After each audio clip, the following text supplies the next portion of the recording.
Nós vamos ver aqui neste estudo a formação do Antigo Testamento, amados. Veremos como os livros destes foram organizados, reunidos, preservados no cânon sagrado. A seleção dos escritos divinamente inspirados, autorizados, reconhecidos como única regra de fé prática para a nossa vida. Esse processo foi exatamente laborioso, metódico.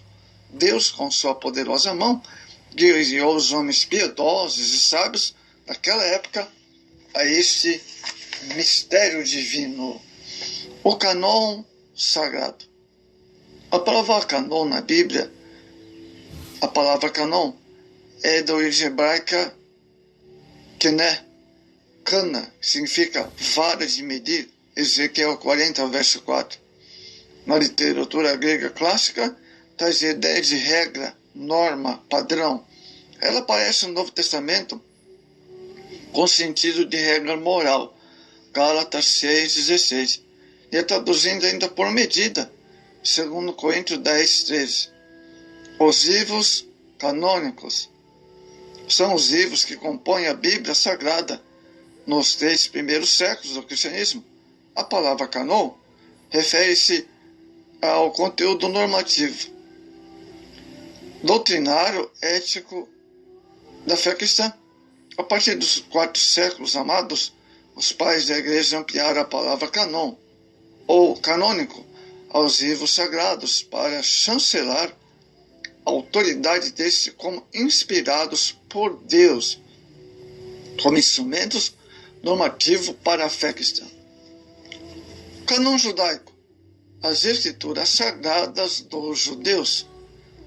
A Bíblia dos judeus é o Antigo Testamento hebraico, que hoje se chama de Tanakh. Sigla esta que vem do hebraico Torá, e significa, respectivamente, lei, profetas e escrito. As 6 primeiras divisões do Antigo Testamento. Os 12 profetas menores são um só livro. Da mesma forma, os livros de Samuel, Reis e das Crônicas, Esdras e Neemias, que na sua totalidade são 24 livros. O arranjo dos livros do Antigo Testamento hebraico.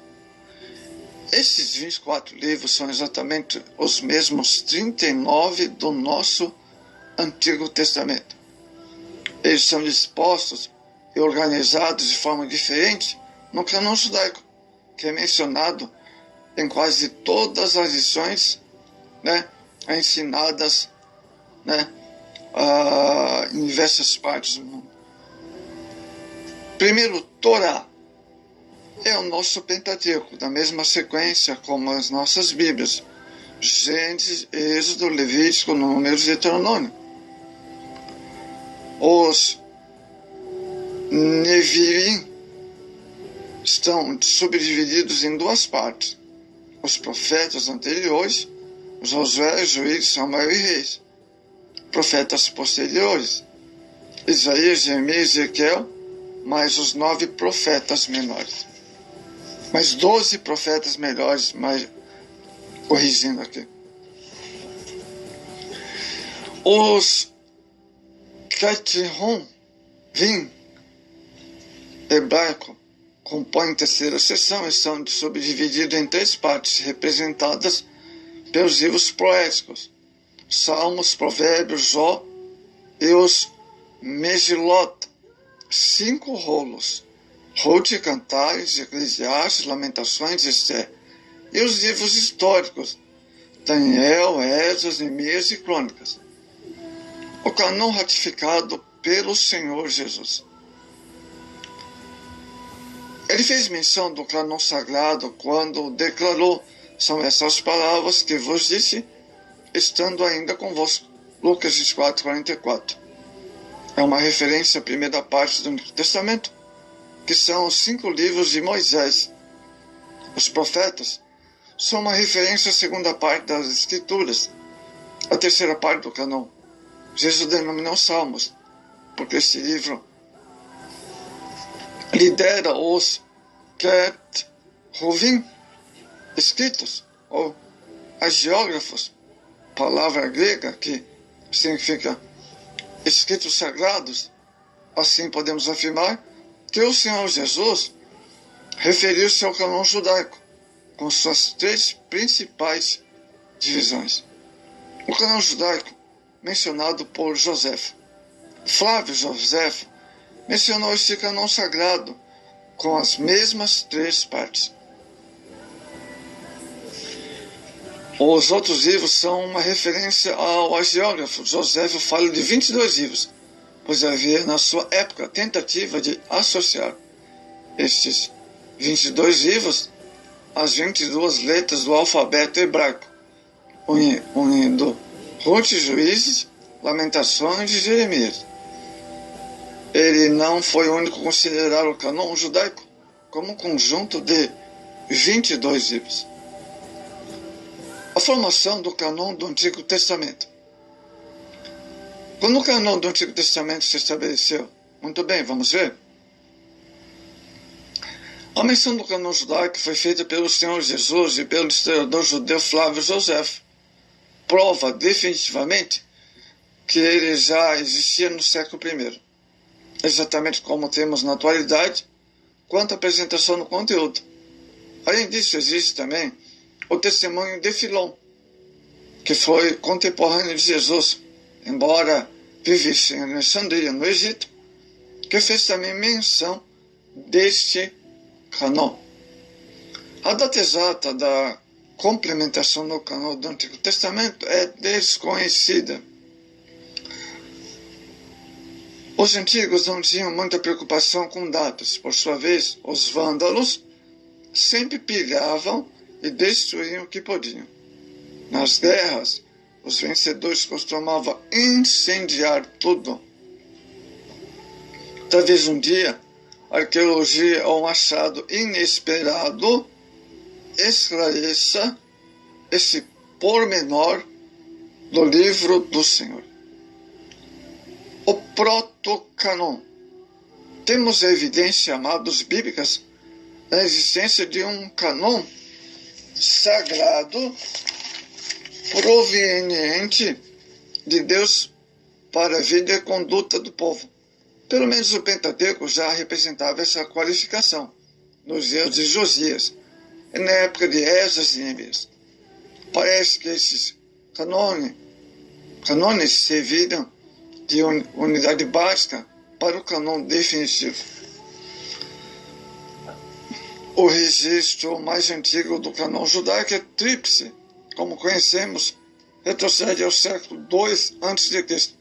A tradição rabínica afirma que o cânon judaico atual foi organizado por Esdras, mas que nenhum erudito cristão confirmava essa ideia.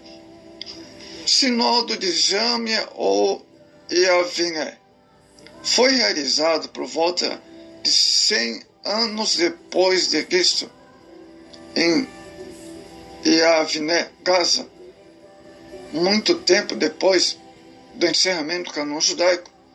Os rabinos ali se reuniram para debater sobre a permanência de Provérbios, Eclesiastes, Cantares, Esther e Ezequiel nesse cânon, mas nada foi alterado. Ninguém mais ousou acrescentar ou diminuir qualquer coisa do texto sagrado depois que o cânon se encerrou. Provérbios 30, versos 5 e 6. Joséfo disse: ninguém jamais foi tão atrevido para tentar tirar ou acrescentar ou mesmo modificar-lhe a mínima coisa. Os livros apócrifos. Os livros apócrifos na edição católica da Bíblia são 15 livros na sua totalidade. 7 deles são hoje os conhecidos apócrifos, inseridos nas edições católicas da Bíblia por determinação do Concílio de Trento, 1545-1563.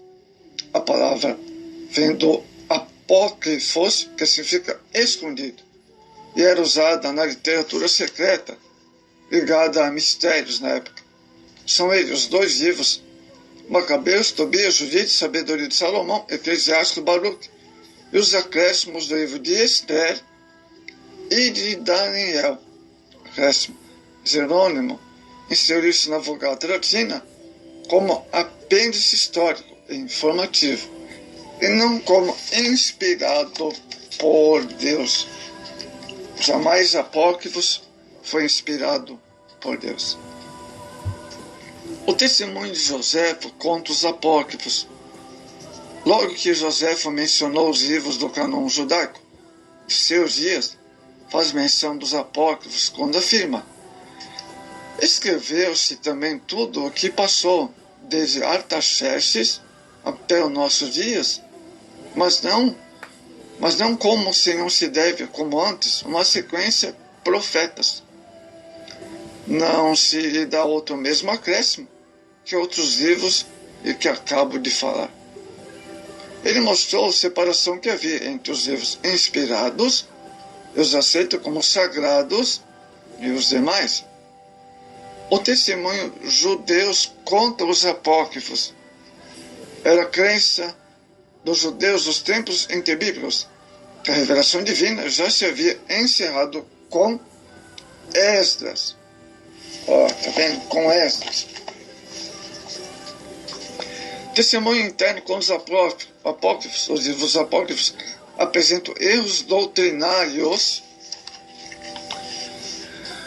Os concílios e sinodos, ou até mesmo a igreja, não estão investidos de poderes para aferir, canonizar esse ou aquele livro da Escritura. Nenhum livro da Bíblia conquistou seu espaço no cânon sagrado por medidas provisórias ou decretos eleitos, mas pelo fato de seu conteúdo deles provar a sua origem da divina inspiração. Então, o cânon está completo e não há mais nenhum acréscimo.